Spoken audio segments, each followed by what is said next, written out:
All right, in today's Secret Savings, giving your wallet a break between Christmas and New Year's. Yeah, my wallet needs a break, big time. Here to give us his tips on smart ways to hold on to your money during the holiday break is financial educator Ash Exantus. Great to see you again, and happy holidays to you, Ash. Happy holidays. Happy holidays. I like the sweater. Yeah, I'm loving the Thank you. sweater. Always looking fashionable, Ash. All right, you know, people usually kind of check out in the days between Christmas and New Year's, but you say this is actually a good time to get ahead.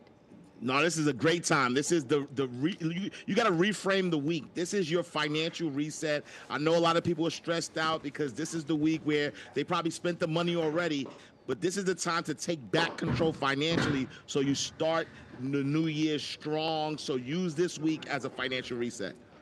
Okay. Yeah, so you also advise people should avoid non-essential spending during the week. So what do you deem essential versus non-essential? Because that's where people get in the weeds. Like, well, I need this. Yeah, so exactly. So it actually goes back to, you know, needs versus wants, right? Because non-essential things, meaning if you can't live without it, not emotionally, I'm talking about really like groceries, like, you know, things that you actually need. So bypass the wants for this week just so you could catch back up. Okay, good plan.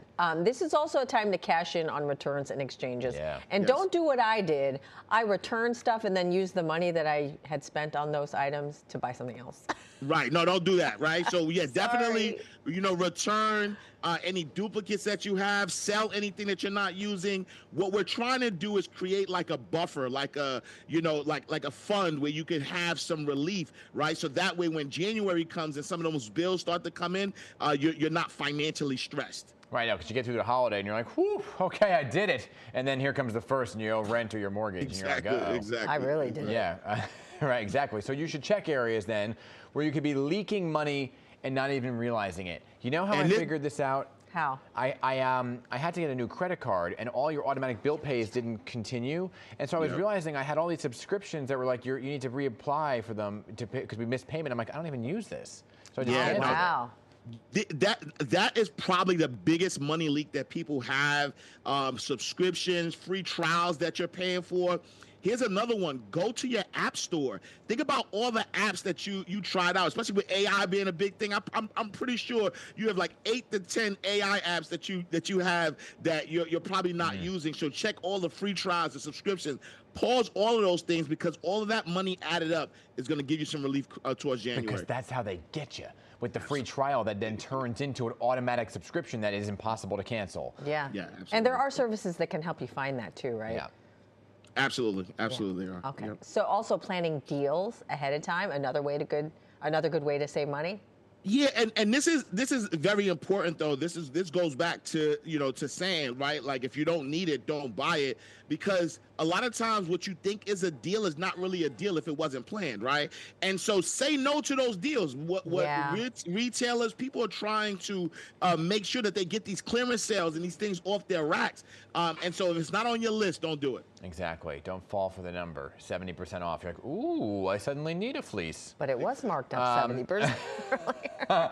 It is important to give yourself some breathing room in January. Are you talking about recouping? Yes. Yeah, the breathing room is very, very important because, again, there's going to be, you know, bills that come up. So make sure that you have, like, you know, any extra money, any bonuses, any savings, move that into what I like to call a financial freedom fund. I don't like to call it an emergency fund because we're trying to call emergencies into our life in 2026. So move it into a financial freedom fund so that way you have some breathing room and you have less stress. Yeah, because sometimes an emergency fund is like, I need an emergency vacation. Right. Seriously. Right. There are some good habits, right, that we can take into the new year. What are some of those good habits? Yeah, I would say first is, you know, pay yourself first, right? I know that you know, people hear that a lot, but a lot of times people think about you know, paying their bills and doing all these things that doesn't include them. But 2026, I need you to pay yourself first. Commit to saying to yourself that I'm going to treat myself like FICA. I don't know who FICA is, but I know when I get my paycheck, she takes hers first, right? So treat yourself like FICA. Take 10%, 20%, put that aside, pay yourself first. So that way, if anything comes up, you'll have freedom financially. Okay. Ash Exantus, have a great holiday to you and happy saving. Thank you. Appreciate you.